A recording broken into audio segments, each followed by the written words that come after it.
Selamat pagi dan salam sejahtera bagi kita semua.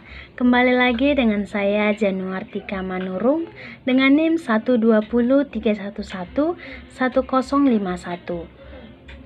Pada kesempatan kali ini saya ingin membawakan sebuah materi tentang perkembangan peserta didik, di mana ialah ini tentang pengetahuan saya terhadap perkembangan peserta didik. Adapun tujuan dan manfaat dari video ini ialah untuk memenuhi tugas ujian tengah semester saya pada mata kuliah perkembangan peserta didik dengan dosen pengampu mata kuliah Bapak Khairul Usman, SSI MPD. Dan saya harapkan semoga video ini dapat memberikan manfaat bagi kita semua yang menontonnya.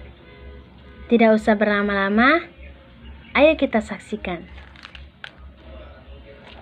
Perkembangan peserta didik.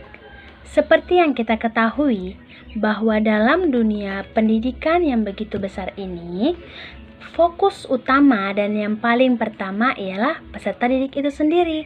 Sehingga diharapkan kita para calon guru mampu untuk mengerti bagaimanakah perkembangan peserta didik itu. Di sini saya akan membahas tentang pengertian perkembangan peserta didik. Sebelumnya, saya akan membahas tentang apa itu pertumbuhan dan apa itu perkembangan. Baiklah, saya mulai dengan pertumbuhan. Pertumbuhan adalah perubahan yang terjadi pada setiap manusia, terutama berkaitan dengan fisiknya. Pertumbuhan berlangsung selama masa kanak-kanak, tapi tidak dalam kecepatan yang menetap. Kemudian kecepatannya menurun dan menjadi pesat kenaikannya pada masa adolesen dan selanjutnya berhenti. Banyak sekali faktor yang mempengaruhi pertumbuhan dan kematangan. Genetika yang diturunkan pun penting, namun faktor lingkungan seperti nutrisi, olahraga, penyakit, dan kesehatan individu itu juga termasuk memiliki banyak peran pada faktor yang mempengaruhi pertumbuhan. Kemudian yang kedua tentang perkembangan. Menurut Bapak Santrok dan Yusen pada tahun 1992, perkembangan adalah pola gerakan atau perubahan yang dimulai pada saat terjadi pembuahan dan berlangsung terus selama siklus kehidupan. Jadi, psikologi perkembangan memusatkan perhatiannya pada perubahan-perubahan perilaku dan kemampuan yang terjadi pada saat terjadinya perkembangan. Dari pembahasan tadi, maka tersimpullah bahwa perkembangan peserta didik ialah perubahan yang terjadi pada manusia atau sasarannya yang berada dalam lingkup kegiatan ilmu atau biasa dengan disebut pendidikan. Adapun hal-hal yang mendasari proses pertumbuhan dan perkembangan peserta didik ialah yang pertama, masa perkembangan yang cepat. Artinya, biasanya seorang anak itu akan mengalami perkembangan yang cepat daripada teman-teman seusianya. Kemudian yang kedua, ada pengaruh yang lama. Di sini si anak akan mengerti apa yang akan dia kerjakan ketika dia melihat apa yang telah terjadi di waktu yang lalu, sehingga itu mempengaruhi pertumbuhannya, mempengaruhi perkembangannya dalam dunia pendidikan. Selanjutnya yang ketiga, ada proses yang kompleks. Di sini dimaksud ialah ketika seorang anak yang baru belajar bicara akan menggunakan 1-2 kata seperti mau, makan, atau sejenisnya. Untuk itulah ketika si anak itu mengalami perkembangan, maka perkembangan berbicaranya juga akan bertambah, akan mengikuti orang tuanya, sehingga membuat perkataan-perkataan yang dikeluarkannya itu kompleks seperti pada orang tuanya bicarakan. Lalu yang keempat, ada nilai yang diterapkan.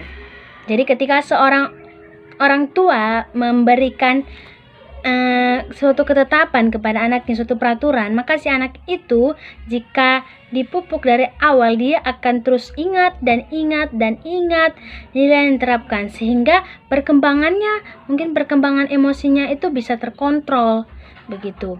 Dan yang kelima adalah masalah yang menarik. Anak-anak lebih suka kepada masalah-masalah yang menarik, sehingga mereka mudah mengingat dan mungkin mengulanginya.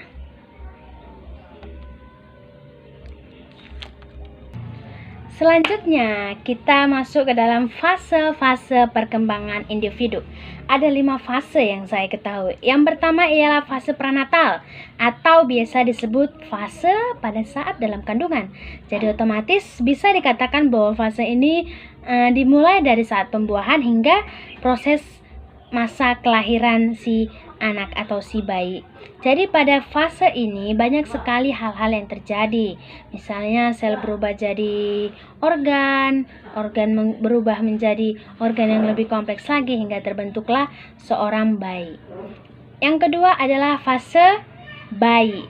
Di sini biasanya waktunya itu dari 18 sampai 24 bulan. 18 atau 24 bulan. Jadi pada saat di fase ini si bayi tadi sudah mampu untuk mengetahui tempatnya, mengetahui di mana dia sekarang. Bahkan dia juga udah bisa untuk merangkak seperti yang dilakukan pada bayi-bayi biasanya. Yang ketiga ada fase kanak-kanak awal. Di sini pada waktu biasanya 5 atau 6 tahun. Jadi mereka pada fase kanak-kanak awal ini sudah mulai untuk belajar berjalan, mereka sudah bisa berlari, mereka sudah bisa melompat, mereka sudah bisa melakukan hal-hal yang pada taraf rendah. Jadi biasanya pada fase ini anak-anak itu sudah disiapkan untuk ke pendidikan selanjutnya, untuk masuk ke sekolah dasar. Selanjutnya ada fase kanak-kanak tengah dan akhir. Di sini biasa waktunya 6 sampai 11 tahun. Jadi pada fase ini biasa anak-anak sudah sedikit berpikir logika. Jadi mereka sudah diajak untuk berhitung, untuk membaca, untuk menulis, dan banyak lagi keterampilan-keterampilan yang sudah diperkenalkan kepada mereka untuk mengasah kemampuan mereka. Begitu. Baru yang kelima dan yang terakhir ialah fase remaja. Jadi ini biasa dimulai dari 12 tahun hingga berakhir ke 18 tahun.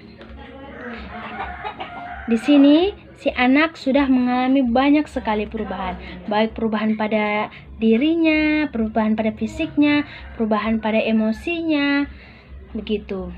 Jadi di sini di fase remaja ini anak-anak sudah disuruh untuk terkadang berpikir kritis, mampu menyelesaikan masalahnya sendiri, memilih mana yang baik, mana yang benar secara kompleks. Di sini banyak perubahan yang terjadi pada fisiknya, seperti pada laki-laki dada semakin membusung, pada perempuan adanya rambut-rambut di areal tertentu, dan banyak lagi ciri-ciri dari perkembangan atau pertumbuhan tubuh fisik pada fase remaja ini. Oke, sekian dari fase-fase perkembangan individu. Selanjutnya kita akan masuk ke jenis-jenis perkembangan peserta didik. Ada banyak jenisnya dan sini saya akan merangkum 1, 2, 3, 4, 5, 6, 7. Mulai dari perkembangan fisik, perkembangan kognitif, perkembangan emosi, perkembangan bahasa, perkembangan bakat, perkembangan sosial, perkembangan moral.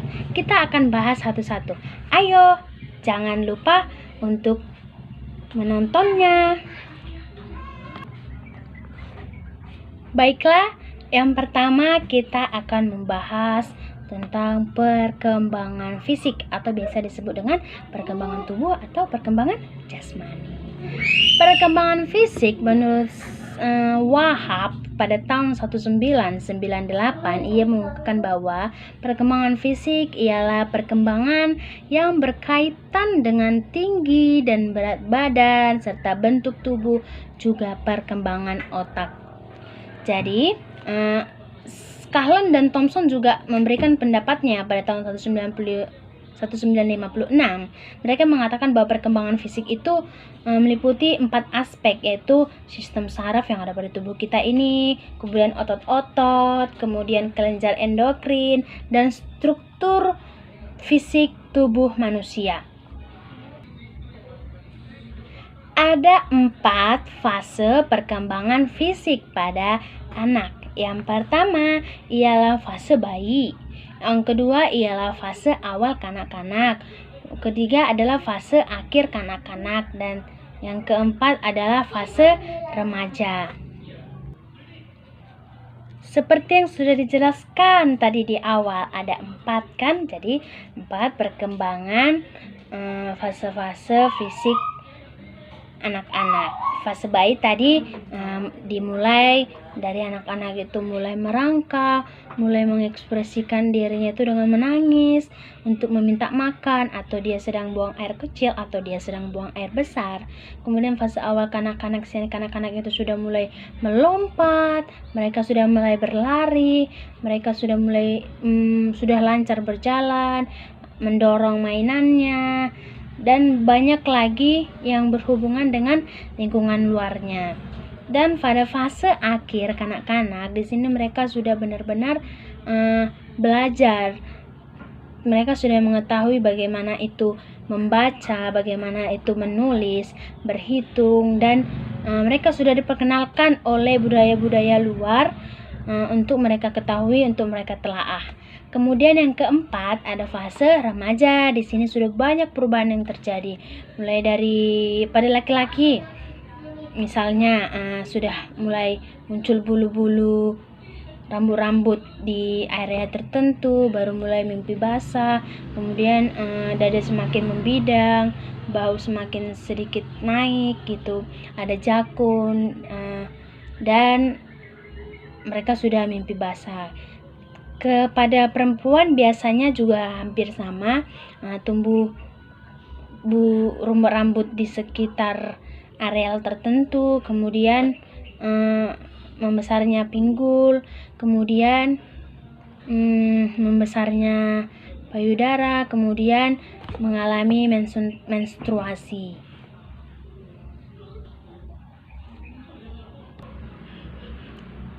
Di samping perkembangan fisik anak itu ada faktor-faktor yang mempengaruhi perkembangan fisik.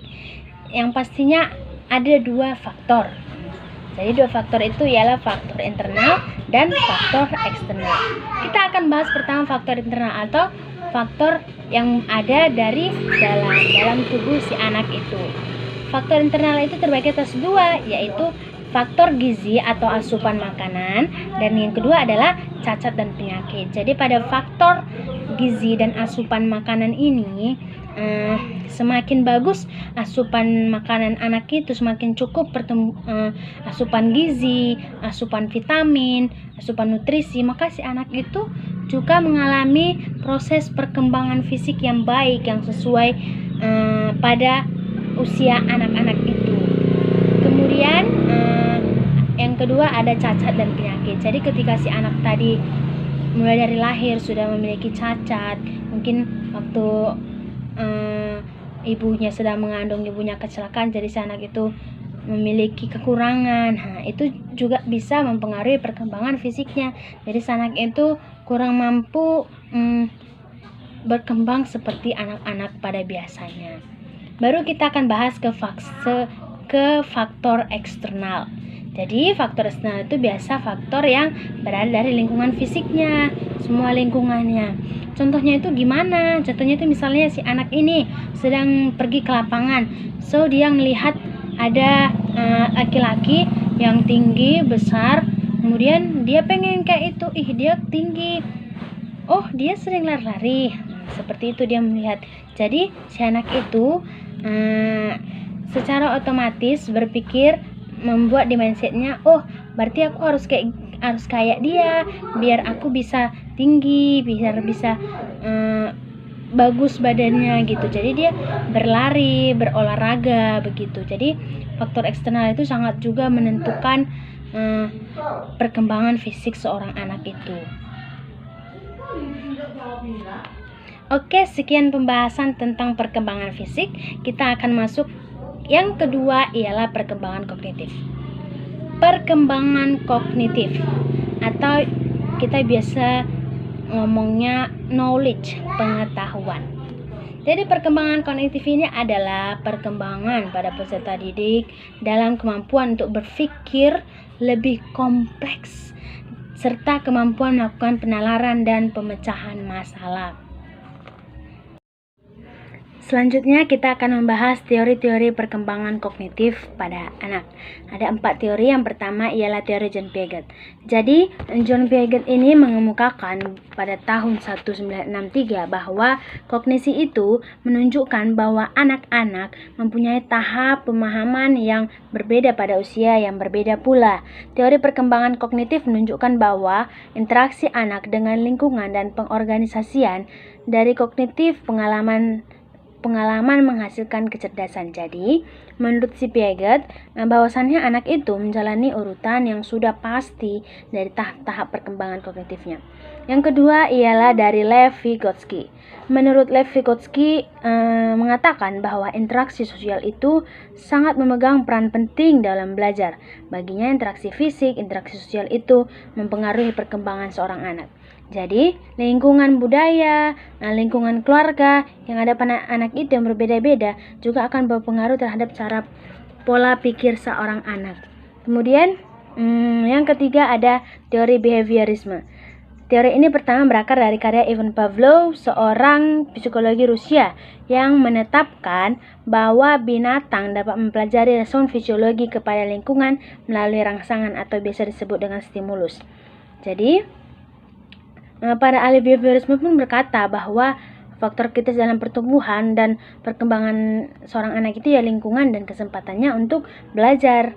Jadi ada kemudian secara spesifik seorang ahli behaviorisme bernama B.F. Skinner pada tahun 1953 mengatakan bahwa gagasannya kepada para orang tua dan sekolah, dia mengatakannya kepada orang tua dan sekolahnya. Menurutnya, jika lingkungan ditata untuk memfasilitasi ketercapaian perilaku yang dikehendaki, maka akan dipengaruhi untuk mencapai perilaku yang seharusnya. Begitu.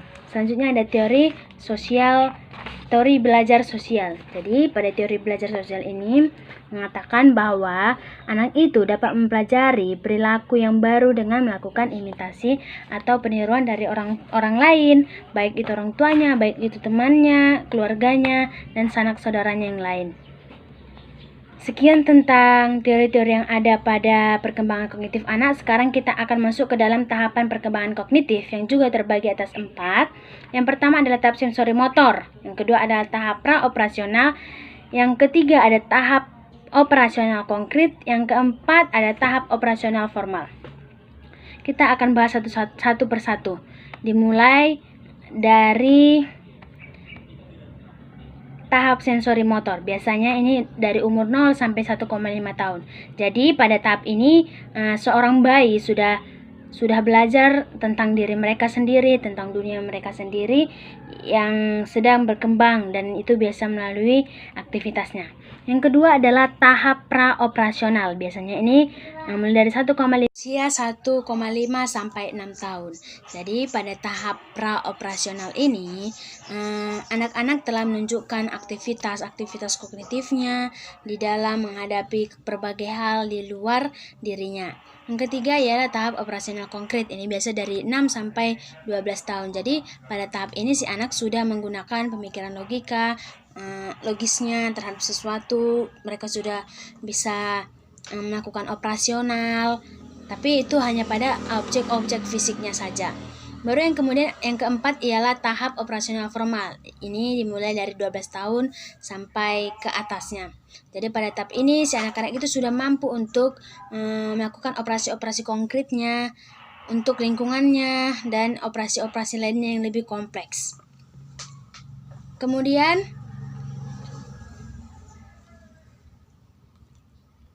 adapun tingkat pengetahuan pada anak terbagi atas 5. Yang pertama ialah membaca. Jadi di sini membaca, si anak sudah diajari untuk membaca dan menghafal. Karena menghafal adalah hal yang paling mudah di saat seorang anak belajar. Ini biasa disebut dengan C1. Yang kemudian ada nomor 2 yaitu memahami. Di sini si anak sudah mulai pandai mengungkapkan kembali apa yang telah dia baca atau apa yang telah dia hafal. Ini biasa disebut sebagai C2. Kemudian yang ketiga ada mengaplikasikan. Setelah anak pandai membaca, dia akan menjelaskan kembali, kemudian dia akan mampu menerapkan teori-teori yang dia hafal tadi, yang dia jelaskan tadi dalam kehidupannya sehari-hari. Itulah yang dinamakan mengaplikasikan. Ini biasa disebut sebagai C3. Kemudian yang keempat ialah evaluasi. Di sini si anak sudah mampu untuk membedakan mana yang baik, mana yang seharusnya digunakan, mana yang seharusnya tidak digunakan. Jadi si anak sudah bisa memilah sesuatu yang perlu untuk digunakannya, sehingga si anak kelak bisa menciptakan sesuatu yang lebih kompleks lagi. Ini biasa disebut dengan C4. Kemudian yang terakhir ialah menciptakan. Jadi di sini si anak sudah mulai mampu membuat sesuatu dari hasil bacaannya, dari hasil pemahamannya, dari hasil aplikasi yang telah dilakukan dan evaluasi yang dia lakukan. Ini biasa disebut dengan C5. Adapun faktor-faktor dari perkembangan kognitif seorang anak, yaitu yang pertama hereditas, keturunan. Jadi biasanya ketika seorang anak memiliki orang tua yang dua-duanya cukup pintar, maka kemungkinan besar si anak itu akan pintar. Yang kedua ialah faktor lingkungan. Ketika seorang anak berada di dalam lingkungan yang memiliki daya saing yang kuat terhadap suatu pelajaran, memiliki motivasi yang kuat untuk belajar, maka si anak itu perkembangan kognitifnya akan berjalan sesuai dengan pada umumnya. Kemudian yaitu kematangan. Ketika seorang anak itu sudah matang untuk berpikir, sudah mampu untuk membedakan mana yang harus digunakan, mana yang tidak harus digunakan, mana yang baik, mana yang tidak, maka perkembangan kognitif pada anak itu akan lebih mudah berkembang karena dia sudah mulai mengerti akan lingkungan-lingkungan sekitarnya. Kemudian yang keempat adalah kebebasan. Ini adalah bagian dari faktor-faktor perkembangan kognitif anak yang paling relevan. Jadi ketika anak diberi orang tua kebebasan untuk keluar rumah, misalnya anak-anak itu dengan tangannya sendiri akan menyentuh tanaman-tanaman. Ketika ada ayam, mereka akan memberi makan, begitu. Jadi si anak itu menggunakan tangannya, menggunakan bagian tubuhnya itu untuk belajar tentang alam. Jadi pengetahuan si anak itu terbuka dan bebas, seperti itu. Tapi pastikan bahwa ketika anak diberikan kebebasan, tetap berikan waktu dan disiplin yang tinggi kepadanya. Kemudian yang keempat adalah pembentukan. Di sini diartikan contohnya seperti orang tua yang mengajari anaknya. Mulai dari kecil dia sudah dibentuk untuk terus belajar tiap malam atau untuk terus belajar tiap siang. Tidak boleh main HP ataupun sejenisnya. Maka si anak itu lama-kelamaan mindsetnya itu akan terbentuk juga. Bahwasannya apa yang dikatakan orang tuanya itu harus dia lakukan.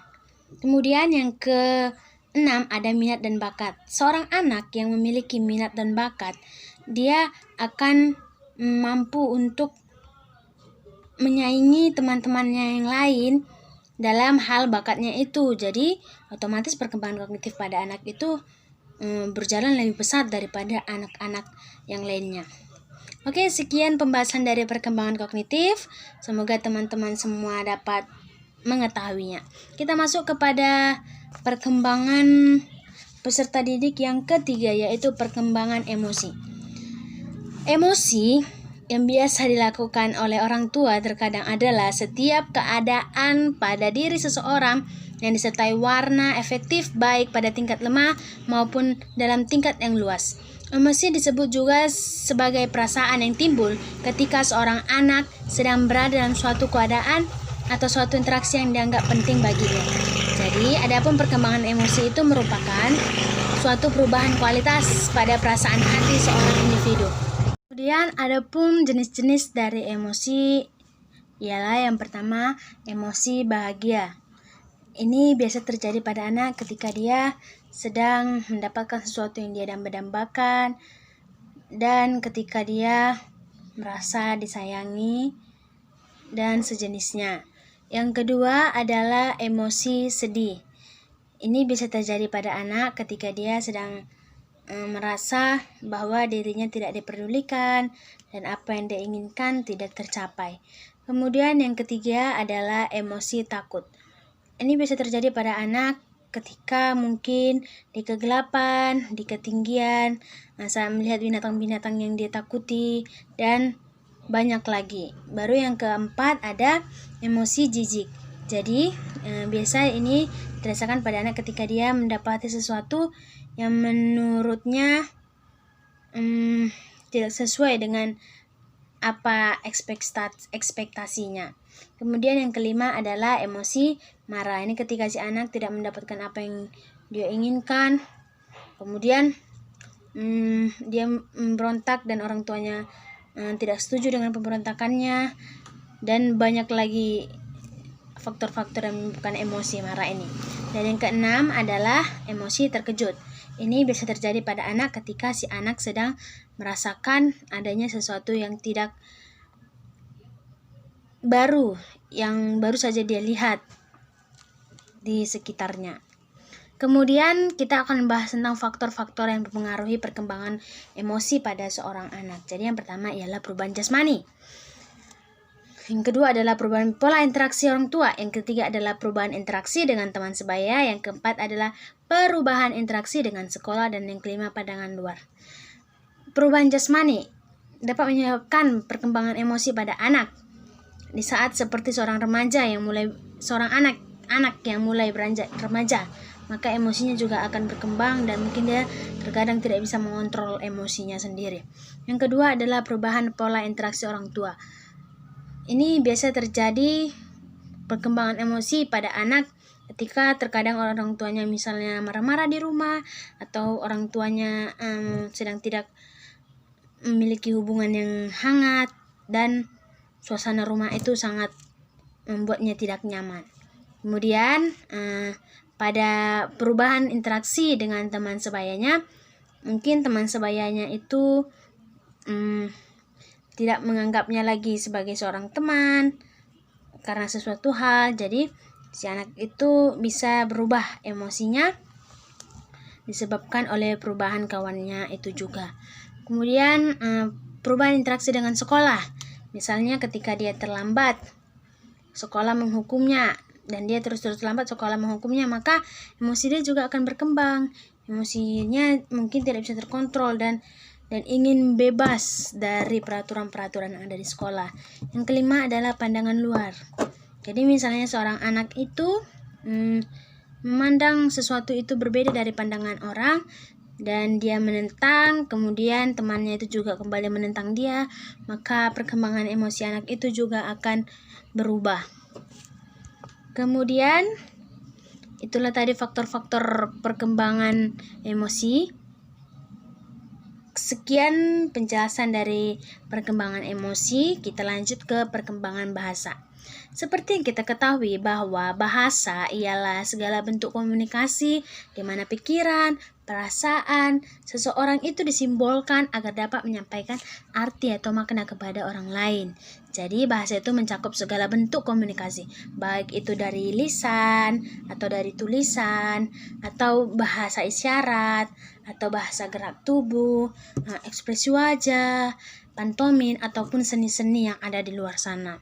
Jadi perkembangan bahasa itu ialah perubahan atau perkembangan yang terjadi pada seseorang, baik dalam dia berbicara yang dimulai dari tangisan pertama, sejak anak menangis, sejak anak tumbuh, hingga anak itu mampu bertutur kata dengan baik dan kompleks. Jadi perkembangan bahasa tersebut selalu meningkat sesuai dengan meningkatnya usia anak. Hanya ada dua jenis-jenis bahasa. Yang pertama adalah bahasa tubuh, di mana Biasanya bahasa ini dilakukan oleh anak-anak yang mungkin memiliki disabilitas. Jadi di bahasa tubuh, seseorang juga dapat mengetahui apa maksud dari anak itu. Contohnya, ketika orang tua kita marah, maka muka orang tua kita itu agak seram nengok kita atau gimana. Dari situ kita tahu bahwa biasanya orang tua kita itu sedang marah. Jadi kita harus tahu membedakannya. Kemudian ada jenis bahasa yang kedua, bicara. Seperti yang saya lakukan sekarang, saya sedang berbicara. Jadi dalam saat saya berbicara ini, saya bisa menyalurkan apa yang ingin saya katakan. Begitupun seorang bayi mungkin bisa berbicara melalui tangisannya untuk dapat perhatian dari orang tuanya. Kemudian ada faktor-faktor pendukung potensi anak itu dapat berbicara. Yang pertama, kematangan alat berbicara. Yang kedua, kesiapannya untuk mampu berbicara. Yang ketiga, adanya model yang baik untuk dicontoh. Jadi, ketika ibunya memberikan pengertian kepada si anak, memberikan percakapan, maka si anak itu lama-lama akan mencontoh ibunya tadi, mengatakan terima kasih. Maka dia juga mengatakan terima kasih ketika ibunya bilang jangan, maka dia juga ketika temannya melakukan itu mengatakan jangan, begitu. Yang keempat adalah kesempatan berlatih. Kesempatan berlatih ini dapat tercipta jika seorang anak itu dibiasakan berbicara di rumah. Jadi disitulah waktu kesempatan berlatih bicara anak. Kemudian yang kelima adalah motivasi untuk belajar dan berlatih.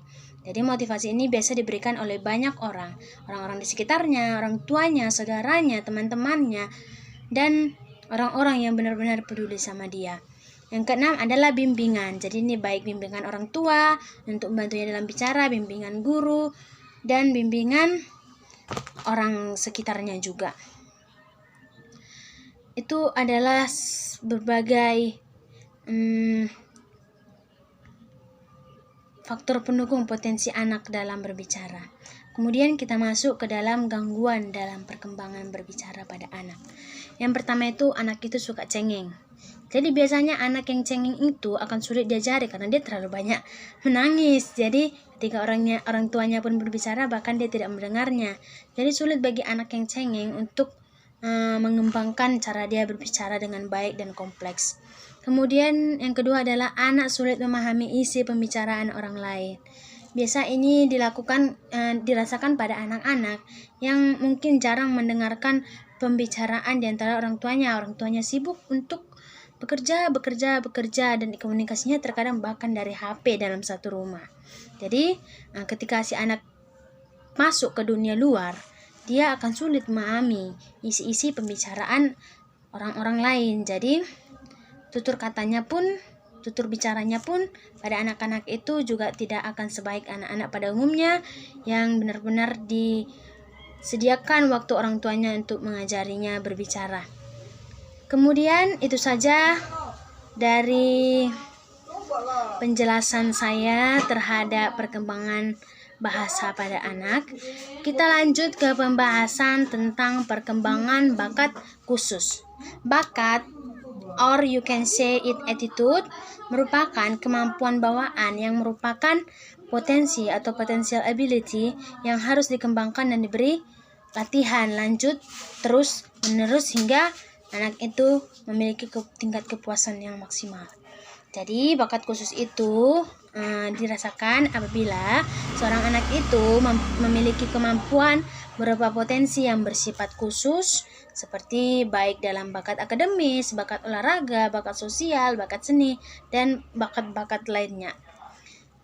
Sehingga dari pengertian tadi dapat disimpulkan bahwa perkembangan bakat khusus itu ialah bertambahnya kemampuan seseorang yang lebih dari orang lain dengan cara dilatih secara terus-menerus, kemudian dibimbing dalam suatu wadah-wadah penampungan untuk menampung apa bakat yang dipunyai si anak tadi. Adapun jenis-jenis bakat, yang pertama kita dapat kelompokkan berdasarkan cara berfungsinya. yaitu cara berfungsinya terbagi lagi atas dua. Yang pertama, bakat yang berhubungan dengan kemampuan ataupun kemahiran di bidang pekerjaan tertentu. Baru ini contohnya, misalnya bakatnya itu dia pandai menari, maka si anak itu kelak akan bisa menjadi seorang penari. Baru yang kedua ialah bakat khusus tertentu yang diperlukan sebagai perantara untuk mewujudkan kemampuan tertentu.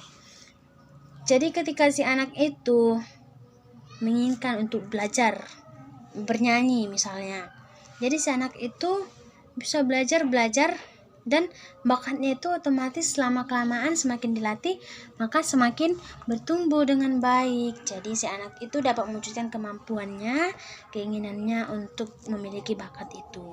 Jadi bakat itu pada anak memang sudah tertanam, tapi apabila tidak diasah pun maka tidak tampak. Tetapi ketika hanya ada sedikit ruang pada bakat seorang anak itu, tapi ketika diasah terus menerus maka dia akan tajam dan muncullah bakat anak itu yang mungkin dapat menggetarkan dunia di sekitarnya.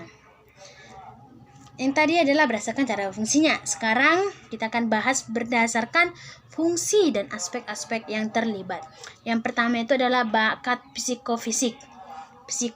Jadi di sini bakat ini lebih ke dalam fisiknya seseorang gitu. Misalnya olahraga, bermain bulu tangkis ya, berenang dan sejenisnya. Yang kedua adalah bakat kejiwaan yang bersifat umum. Jadi biasa di sini anak-anak itu memiliki bakat untuk berbicara misalnya. Itu termasuk bakat kejiwaannya, kemampuannya untuk berbicara. Kemudian ialah bakat kejiwaan yang bersifat khas dan majemuk. Kemudian yang terakhir adalah bakat yang lebih berdasarkan pada alam, perasaan, dan kemauannya. Jadi misalnya dia maunya main game aja, jadi bakatnya juga lama-kelamaan jika diasah akan menjadi pemain game yang handal. Ada beberapa karakteristik yang dapat dilihat oleh guru jika anak itu memang berbakat. Yang pertama adalah karakteristik belajarnya. Biasanya anak yang berbakat itu ketika dia belajar tentang bakatnya, misalnya anak itu bakatnya dapat mengerjakan soal matematika. Jadi sewaktu belajar, si anak itu akan nampak perbedaannya dengan anak-anak yang lain. Dia akan memiliki tingkat pengetahuan yang lebih dari teman-temannya yang lain. Kemudian adalah karakteristik motivasi. Jadi ini bisa dilihat ketika si anak itu melihat seseorang gitu, kemudian dia termotivasi dengan orang itu, dia berlatih supaya mendapatkan bakatnya tadi. Baru yang ketiga adalah karakteristik kreativitas. Misalnya dia bakatnya itu di bidang membuat penemuan-penemuan baru seperti robot. Jadi dia memiliki kreativitas yang cukup tinggi terhadap itu ketika itu dipelajari. Jadi berbagai karakteristik anak berbakat ini saling berhubungan dan berkaitan antara satu dengan yang lainnya. Kemudian adalah karakter sosial emosional si anak, di mana si anak itu akan bisa lebih mengontrol dirinya di saat bakatnya itu tersalurkan. Kemudian ada pun beberapa faktor yang bisa mempengaruhi pengembangan bakat khusus anak. Ada dua, yaitu faktor internal, itu mulai dari minatnya, baru motif prestasinya, baru keberaniannya untuk mengambil resiko, untuk kapanpun dimanapun dia dapat menyalurkan bakatnya, baru keuletan, keteguhan dia dalam menghadapi berbagai tantangan sebagai bentuk penyaluran bakatnya. Kemudian faktor eksternalnya yaitu kesempatan maksimal untuk mengembangkan diri. Jadi ketika anak diberikan waktu, diberikan ruang untuk mengembangkan bakatnya tadi, maka pengembangan bakat khusus yang dimiliki si anak itu akan berkembang dengan pesat loh. Jadi diharapkan kepada orang tua itu untuk ketika dia mengetahui bahwa anaknya itu memiliki bakat yang benar-benar bisa untuk membawanya ke arah yang lebih baik, tolong sama-sama kita membantu si anak itu untuk mengembangkan bakatnya, sehingga anak itu memiliki kemampuan yang lebih dari teman-temannya, dan itu menjadi nilai plus di kemudian hari mungkin. Kemudian yaitu sarana dan prasarana. Contohnya itu saya ambil cerita, ada 2 orang anak yang mereka sama-sama les piano. Anak yang pertama memiliki piano dan anak yang kedua tidak memiliki piano. Jadi dari perbedaan kedua orang ini yang memiliki piano, ini yang tidak memiliki piano. Jadi ketika si anak yang memiliki piano ini belajar piano di lesnya, maka dia besar kemungkinan mampu melebihi si anak yang tidak memiliki piano. Karena semakin sering anak itu melatih, mengembangkan, menyalurkan bakat yang dimilikinya, si anak itu lebih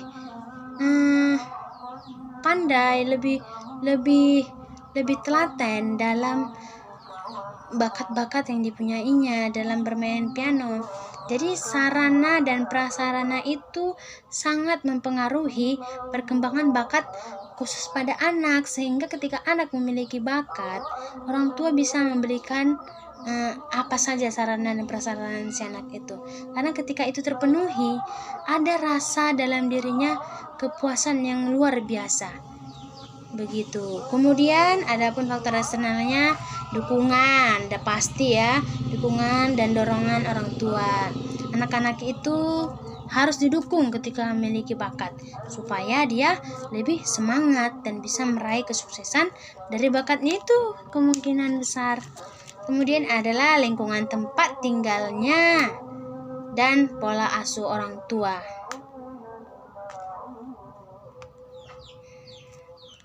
Sekian penjelasan tentang perkembangan bakat khusus pada anak. Kita masuk ke perkembangan sosial yang ada pada anak. Jadi, kemampuan anak untuk menyelesaikan diri dengan lingkungannya, penerimaan lingkungannya, serta berbagai pengalaman yang bersifat positif bagi anak itu dalam melakukan berbagai aktivitas sosial itu merupakan modal dasar pada si anak itu untuk mencapai kehidupan yang sukses, yang bagus, yang menyenangkan pada waktu yang akan datang ataupun pada saat dia dewasa. Jadi bertalian dengan perkembangan sosial pada anak, peranan orang tua itu sangat penting, terutama dalam pengembangan keterampilan bergaul pada anak. Jadi oleh karena itu kepada orang tua, selain Anda memberikan kepercayaan dan kesempatan, ada baiknya Anda juga bisa dapat memberikan penguatan kepada si anak.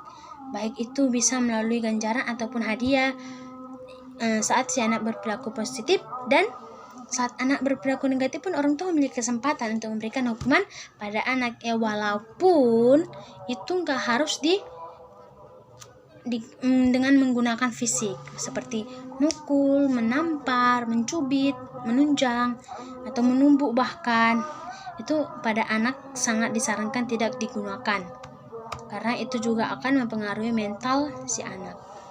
Jadi orang tua bisa juga memberikan apresiasi atau sikap yang ditunjukkan orang tua terhadap sikap sosial anak itu. Jika saat berperilaku positif tadi, si anak itu bisa diberikan hadiah. Dan saat si anak itu tadi berbuat hal-hal yang tidak diinginkan, anak itu tadi berpikiran negatif ataupun salah dalam perkataan, tindakan, orang tua bisa menasihati anak itu dengan cara diberi hukuman. Tapi tadi tanda kutipnya, hukuman itu tidak harus dari pukulan. Jadi ada beberapa fungsi hadiah yang diberikan kepada orang tua itu ketika anak itu berperilaku sesuai yang diinginkan orang tuanya. Yang pertama, fungsinya itu adalah memiliki nilai pendidikan. Jadi saat si anak itu mendapatkan hadiah, dia akan merasa senang. Jadi fungsi pendidikannya itu si anak itu akan berpikir terus menerus, oh kalau aku melakukan ini aku bakal dikasih hadiah, oh berarti aku harus kayak gini.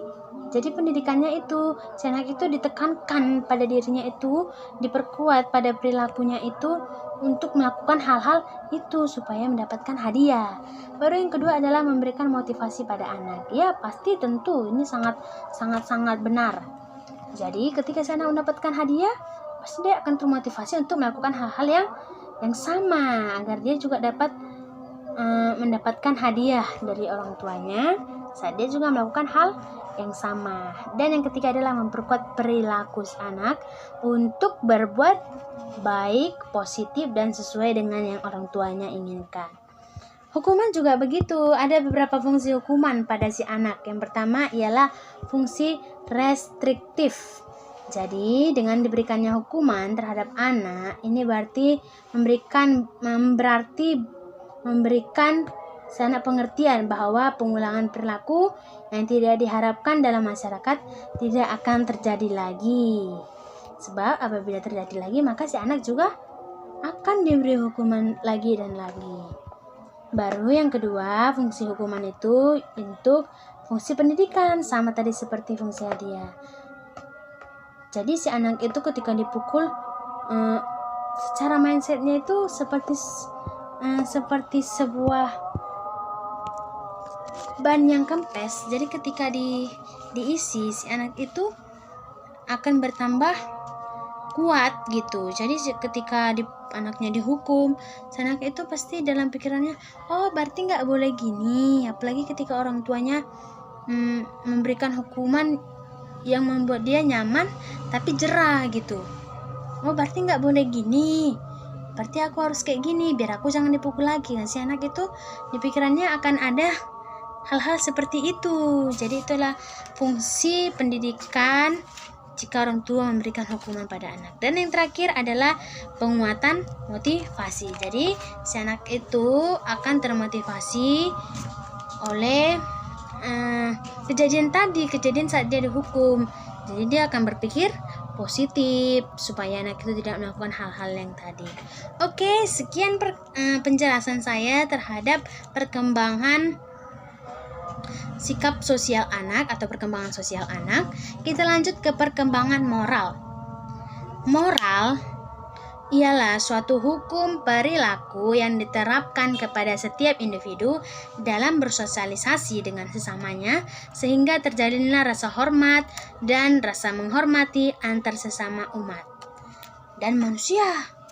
Jadi perkembangan moral itu ialah perubahan yang terjadi pada diri peserta didik, baik dalam perilakunya, akhlaknya, budi pekertinya, mentalnya, pembentukan karakternya, dan banyak lagi yang ada di dalam dirinya. Ada berbagai proses pembentukan perilaku moral dan sikap anak. Baik itu si anak dapat menjadi bersikap baik ataupun si anak itu bisa bersikap buruk. Yang pertama prosesnya itu ialah imitasi atau peniruan. Anak itu sangat suka untuk meniru-niru. Jadi kepada orang tua, hati-hati saat berbicara, hati-hati saat berperilaku, karena ketika orang tua itu berperilaku yang tidak baik, maka si anak itu bisa saja meniru hal itu. Karena anak itu lebih cenderung untuk meniru orang tuanya. Kemudian yang kedua adalah proses internalisasi.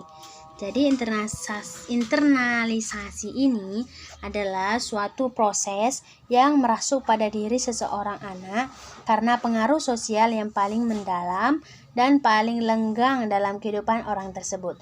Suatu nilai norma atau sikap semacam ini selalu dianggap benar, gitu. Kemudian ada introvert and extrovert. Introvert ini ialah kecenderungan seorang anak untuk menarik diri dari lingkungan sosialnya, sikapnya, minatnya, dan yang lain-lain. Jadi, orang-orang yang introvert ini biasanya dia bersifat pendiam. Jadi ketika si anak itu sikapnya introvert, maka perilaku moralnya pun susah untuk dikembangkan karena dia terlalu diam. Tapi ada bagusnya juga, si anak itu lebih suka mendengarkan orang. Jadi kemungkinan pengetahuan yang dimiliki oleh anak-anak introvert itu lebih luas daripada anak-anak yang terlalu banyak bicara. Kemudian lawannya si introvert ialah extrovert. Extrovert ini kecenderungan seorang anak untuk mengarahkan perhatian keluar dirinya, sehingga segala minat, bakat, sikap, keputusan-keputusannya itu bisa saja ditentukan oleh orang-orang lain. Jadi biasanya anak-anak extrovert ini terkadang tidak memiliki pendirian yang teguh terhadap dirinya sendiri, karena segala sesuatunya itu dia bergantung kepada orang lain.